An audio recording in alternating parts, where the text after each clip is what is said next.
오늘 누가복음 12장입니다. 오늘 내용 상당히 긴데요. 한 3가지 정도로 내용을 요약할 수 있습니다. 앞에 부분에는 바리새인들의 외식과 또 참 진리에 대한 말씀을 예수님께서 쭉 말씀을 하십니다.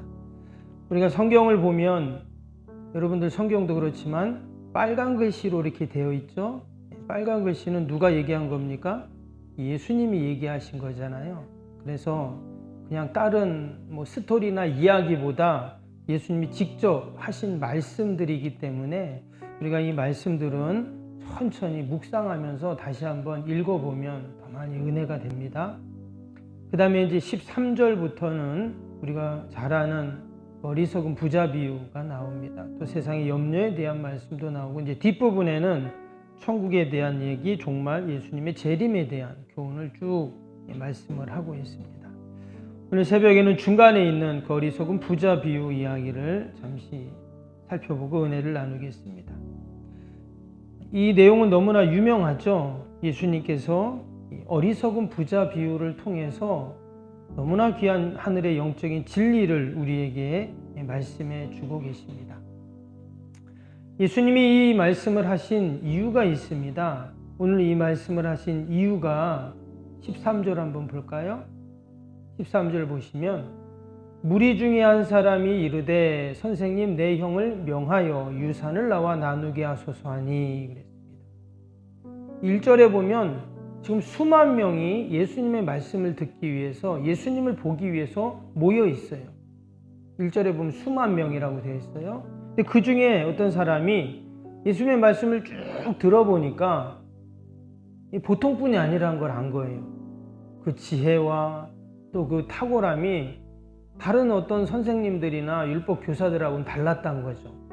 그래서 그가 한 얘기가 뭐냐면 형제와의 유산 문제에 대해서 이야기를 합니다. 그때나 지금이나 이 유산 문제, 유산 분할 문제는 결코 해결하기 쉽지 않은 문제 있잖아요. 그래서 예수님께 그 문제를 다 얘기를 하는 겁니다. 그때 예수님이 하신 말씀이 뭡니까? 14절 보시면 이르시되 이 사람아 누가 나를 너희의 재판장이나 물건 나누는 자로 세웠느냐.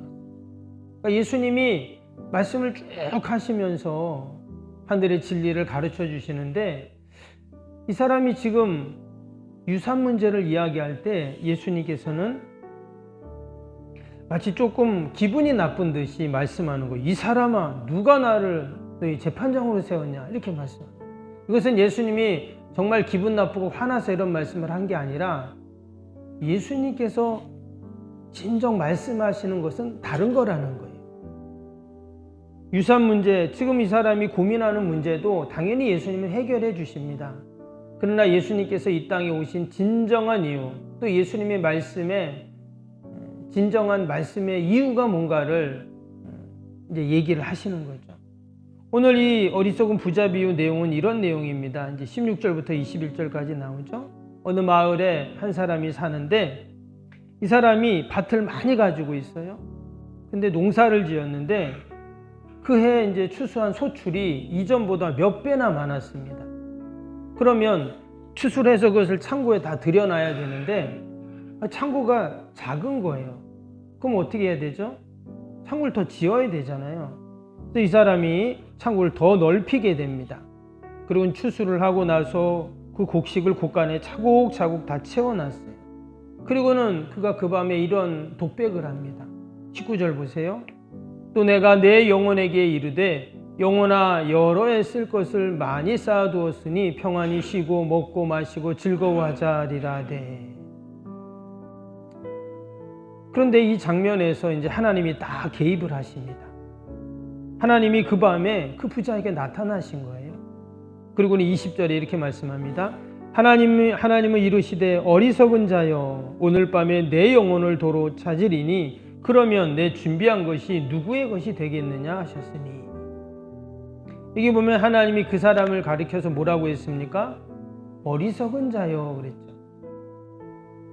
오늘 표현은 이렇게 좀 그냥 어리석은 자여 했지만 원어를 보면은요 이 바보 멍청아 이렇게 되어 있어요. 지금 예수님께서 이 사람을 가르쳤다. 이 바보 멍청이 이렇게 말씀한 거예요. 근데 사실 이 사람은 오늘 본문에 나온 내용만 보면 어때요? 세상적인 기준으로 보면 결코 어리석은 사람이 아니에요. 이 사람은 도리어 현명한 사람입니다. 어리석다고 손가락질 받을 만한 그런 일을 하지 않았어요. 누구보다 열심히 일했습니다. 또 내일을 생각하는 사람이었어요. 부자였습니다. 또 이 사람은 미래를 준비하는 그런 사람이에요. 더 창고도 넓게 지어가지고 그렇게 곡식을 잘 준비하는 이런 사람이잖아요. 그럼에도 불구하고 하나님께서는 이 사람을, 이 부자를 어리석은 자 이렇게 말씀했어요. 왜 예수님께서 그 사람에게 어리석은 자라고 말씀하셨을까요? 근데 여러분, 이 비유에 나오는 이 부자 어리석은 사람은 다른 사람이 아니라 바로 이 시대 우리의 모습을 보는 듯합니다. 먼저 이 부자는 자신의 삶의 수단과 목적을 혼돈하는 사람이었기에 예수님이 어리석다 하신 거예요. 오늘 16절 18절 다시 한번 봅니다. 16절부터 또 비유로 그들에게 말하여 이르시되 한 부자가 그 밭에 소출이 풍성함에 심중에 생각하여 이르되 내가 곡식 쌓아둘 곳이 없으니 어찌할까 하고 또 이르되 내가 이렇게 하리라 내 곡간을 얼고 또 크게 짓고 내 모든 곡식과 물건을 거기 쌓아두리라. 여러분, 당연히 지금 곡식을 많이 추수했는데 곡간을 짓는 게 맞는 것이죠. 확장하는 게 맞습니다. 우리가 살아가면서 이런 물질도 필요합니다. 여러분, 잘 사는 게 좋잖아요. 그렇죠? 근데 왜 예수님이 이 사람을 향해서 어리석다고 하셨는가? 여러분, 물질이 우리 인생의 수단은 될 수 있지만 여러분, 그것이 목적이 되어서는 안 되죠. 어떤 사람들은 정말 그 물질만 계속 추구하고 따라가는 그런 사람도 있잖아요. 그러다 결국 그 인생이 그렇게 끝나는 것이죠. 우리가 이 세상 바쁘게 살다 보면 수단과 목적이 바뀔 때가 있습니다. 내가 돈을 버는 이유, 내가 건강해야 하는 이유, 내가 자녀를 키워야 하는 이유, 내가 살아야 하는 이유, 그 궁극적인 목적이 분명히 있는데 그것은 잃어버리고 결국은 그 수단이 목적이 되어서 살다 보면, 지금 창고를 지었는데 그날이 어떤 날이에요? 창고 지은 날? 그가 마지막 생을 마치는 날이었어요. 결국 그는 아무런 행복도 기쁨도 누려보지 못하고 끝나는 인생이 되었다는 것입니다.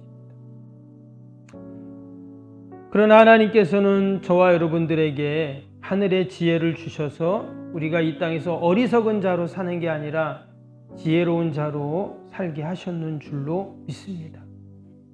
우리는 썩어질 양식을 이 땅에 쌓는 자가 아니라 영원히 썩지 않을 양식을 우리는 하늘에 쌓는 자들인 줄로 믿습니다. 그래서 여러분, 하늘 창고에 상급을 쌓아 놓는 인생, 여러분, 그 인생이 바로 지혜로운 인생인 줄로 믿습니다. 두 번째로 이 사람을 왜 예수님이 어리석다고 하셨는가? 이 사람은 자신의 모든 소유가 정말 자신의 것인 줄만 알았어요. 이게 보세요. 이 사람이 지금 뭐라고 말합니까? 내가 곡식을 쌓아둘 곳이 없으니 어찌할까? 내가 이렇게 하리라. 내 곡간을 얼고 더 크게 치고 내 모든 곡식과 물건을 거기 쌓아두리라. 내 영혼아. 이렇게 말하고 있죠. 이게 보면 계속 하는 말이 뭐예요? 나예요. 나. 내 곡식, 내 곡간, 내 물건, 내 영혼. 그냥 자기밖에 모르는 그런 사람입니다. 근데 중요한 것은 그 밤에 예수님이 딱 나타나서 뭐라고요? 그 생명의 주인이시고 그가 가지고 있는 모든 것의 주인이신 하나님이 나타나셨어요. 그리고 뭐요? 오늘 밤 내 영혼을 내가 도로 찾아가겠다. 이렇게 말씀하셨어요. 여기 보면 20절에 다시 보세요. 오늘 밤 내 영혼을 도로 찾으리니 그랬어요. 여기 참 귀한 말씀이 나오는데 내 영혼을 도로 찾아가겠다 그랬습니다. 도로 찾아간다는 것은 뭐예요? 원래 하나님의 것이었다는 것을 말씀하는 거예요. 그리고는 때가 돼서 원래 주인이셨던 하나님이 찾아간다는 거예요. 이 사람은 그걸 몰랐던 겁니다. 근데 이 사람뿐만 아니라 대부분의 사람들은 그걸 모르죠. 그 생이 마치는 날 이제 그것을 알게 되는 것입니다. 내 것인 줄 알았지만 결코 그것이 내 것이 아니고 하나님의 것임을 우리가 알 때, 그럼 그것이 진정 복된 인생, 지혜로운 인생인 줄로 믿습니다. 내 것이라고만 생각할 때, 우리가 그것을 잃어버릴 때 너무나 괴로워하는 것이고, 그것을 우리가 탐심을 가질 때 진정한 풍요를 누리지 못하는 거죠. 이 사람이 바로 그렇게 생각했던 사람이었기에 예수님은 어리석은 자다. 또 한 가지가 있습니다. 이 사람은 자신의 육체를 위해서는 정말 모든 것을 채웠어요. 그러나 영혼을 위해서는 아무것도 한 것이 없습니다. 그럼에도 불구하고 오늘 19절에 뭐라 그랬냐면, 내 영혼에게 이르되 영혼아 여러 해 쓸 것을 많이 쌓아두었으니 평안히 쉬고 먹고 마시고 즐거워하자. 뭐라고 그랬다고요? 자기가 내 영혼아 이렇게 말해요. 사실 이 사람은 영혼을 위해서 아무것도 한 것이 없습니다. 육신을 위해서는 뭐 많은 것을 할 수 있어요. 그러나 여러분, 영혼을 위해서는 어떻습니까? 영혼의 안식을 위해서는 영혼의 창고와 영혼을 위한 양식이 필요한 법입니다. 근데 영혼을 위해서는 아무것도 지금 한 것이 없거든요. 여러분, 우리의 영은 영의 양식이 필요하죠. 세상 사람들은 육의 양식, 육의 풍요만을 생각하면서 정신없이 그렇게 살아갑니다. 정작 영혼을 위해서는 아무것도 준비하지 못하는, 그래서 영적인 풍요를 누리지 못하고 인생을 마치는 대부분의 인생이 되는 것이죠. 예수님은 이런 자를 향해서 오늘 21절에 이렇게 말씀합니다. 자기를 위하여 재물을 쌓아두고 하나님께 대하여 부여하지 못한 자가 이와 같다 그랬어요. 하나님에 대해서 부여하지 못하다, 바로 영적으로 부여하지 못하다, 이런 표현이겠죠. 여러분, 오늘도 우리가 우리의 영혼의 풍요를 위해서 우리가 영적인 은혜를, 영적인 양식을 우리가 늘 누리는 여러분, 저와 여러분이 되기를 주님의 이름으로 축복합니다. 이후로 나오는 말씀에 보면 뭐라고 했습니까? 22절 한번 볼까요? 또 제자들에게 이르시되 그러므로 내가 너희에게 이르노니 너희는 목숨을 위하여 무엇을 먹을까, 몸을 위하여 무엇을 입을까 염려하지 말라. 그리고 이어지는 세 가지의 예가 나오는데 까마귀, 백합화, 들풀이 나옵니다. 참 보잘것없는 것들이죠. 앞에 있는 그 부자와 아주 대조적인 것들이에요. 근데 뭐라고요? 24절 보세요. 까마귀를 생각하라. 심지도 아니고 거두지도 아니하며 골방도 없고 창고도 없으되 하나님이 기르시나니 너희는 새보다 얼마나 더 귀하냐. 하나님이 어떻게 하신다고요? 다 기르신다는 거예요. 하나님이 기르시고 하나님이 돌봐주시면 풍요로운 것입니다. 그런데 너희가 그 새보다 더 귀하지 않냐 하시면서 우리가 어리석은 부자의 모습으로 이 땅에 사는 것이 아니라 늘 하나님의 돌보심, 또 하나님의 보살피심으로 우리가 이 땅에 살아가고 있음을 교훈하고 계십니다.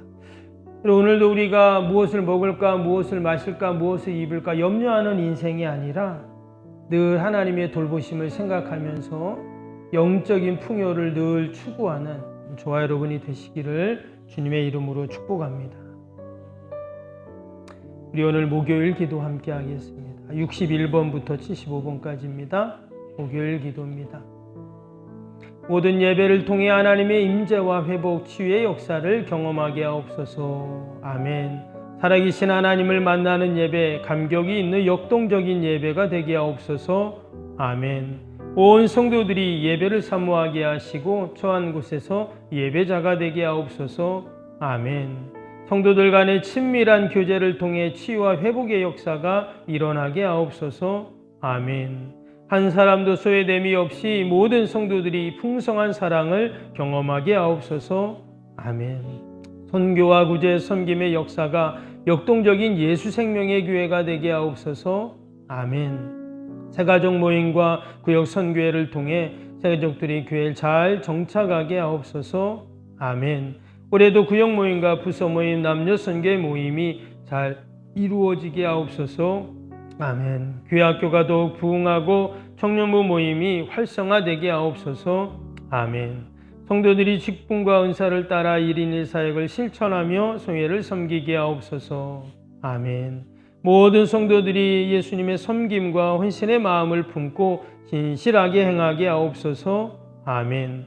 성도들의 다양한 은사와 잠재력이 섬김의 장으로 잘 연결되어 섬기게 하옵소서. 아멘. 성도들이 영혼 구원에 대한 마음을 품고 전도 대상자들을 위해 기도하게 하옵소서. 아멘. 모든 성도들의 복음의 가치를 알고 복음의 씨앗을 뿌리는 삶을 살게 하옵소서. 아멘. 매주 새가족이 등록하게 하시고 교회에 믿음의 뿌리를 잘 내리게 하옵소서. 아멘. 예수님의 이름으로 기도합니다. 아멘. 사랑과 은혜가 충만하신 하나님 아버지, 우리가 오늘 하루를 살면서도 아버지 육적인 풍요를 넘어 늘 영적인 풍요를 누리는 자들이 되게 하여 주옵소서. 내 모든 소유가 내 것이 아닌 하나님의 것임을 늘 고백하게 하시며 늘 하나님 앞에 나를 돌보시고 기르시는 하나님 앞에 감사하는 복된 인생 되게 하여 주옵소서. 귀한 새벽에도 하나님 기도하며 간구하고 부르짖는 모든 것들 하나님 다 들으시고 선하게 인도하여 주옵소서. 특별히 오늘 어르신들 아들이가 있습니다. 하나 오가는 길 안전하게 지켜주시고 좋은 날씨 주시고 행복한 시간 되게 하시고 우리 어르신들 더 건강으로 은혜로 하나님 기쁨으로 충만케 하여 주시옵소서. 오늘도 하나님 우리 사랑하는 자녀들 어디 있든지 믿음으로 살게 하시고 오늘도 우리 교회 요양 꼭 지키시고 늘 하늘의 은혜가 넘치게 하여 주옵소서. 감사하며 예수님의 이름으로 기도하옵나이다. 아멘. 하늘에 계신 우리 아버지, 아버지의 이름을 거룩하게 하시며 아버지의 나라가 오게 하시며 아버지의 뜻이 하늘에서와 같이 땅에서도 이루어지게 하소서. 오늘 우리에게 일용할 양식을 주시고 우리가 우리에게 잘못한 사람을 용서하여 준 것 같이 우리 죄를 용서하여 주시고 우리를 시험에 빠지지 않게 하시고 악에서 구하소서. 나라와 권능과 영광이 영원히 아버지의 것입니다. 아멘.